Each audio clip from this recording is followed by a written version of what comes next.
The natural landscape of Florida has been historically and naturally shaped by disturbance, predominantly frequency of fire. So here, in the UCF Arboretum, where they try to mimic the natural lands, they use fire as a land management tool to preserve species diversity as well as richness. One of the abiotic factors that we're going to be looking at today is fire frequency as well as soil composition. This is one of the examples of disturbance of fire in the UCF Arboretum.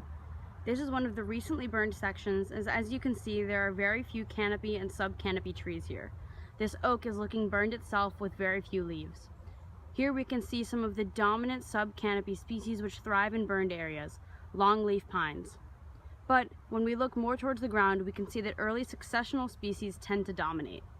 There are primarily grasses as well as Serenoa repens, the saw palmetto, a staple of early successional species in Florida, present all over the ground here. And here we can see a pine in its bolting stage. This is going to be a longleaf pine, as you can see by the stems, as well as when you pull off the needles, there's a fascicle of 3. Each fascicle contains 3 needles, which means that it's a longleaf pine, Pinus palustris. Furthermore, in this burned area, you can see pieces of charred wood from the most recent burn.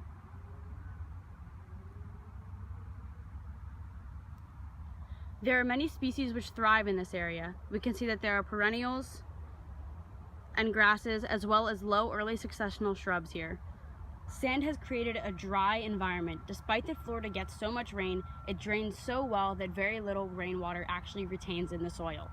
Therefore, a lot of the species in this environment have become adapted to that kind of lifestyle. We can see that the predominant sub-canopy and canopy trees in the area, as shown in the back, are longleaf or slash pines. These kinds of pines have special adaptations that make them less susceptible to drought. We can see that their leaves are needle-like, making sure that they reduce the amount of water transpired. Soil composition also affects the community structure in the Arboretum. We can see that it's mostly sand and open space. Although sand can be good for growing some things such as grasses and plants that have adapted to the area, sand is not a good substrate for a lot of plants to grow in because it drains water very easily. However, a biotic factor, digging, which is also facilitated by not only the gopher tortoise but as well as fire ants, is facilitated by the presence of sand. Here we can see some fire ant holes. The UCF Arboretum, like many Florida natural landscapes, relies on disturbance and therefore has a lot of species which also rely on disturbance. And fire is not the only disturbance agent at hand here. One of the others is the frequent use and markings of this trail.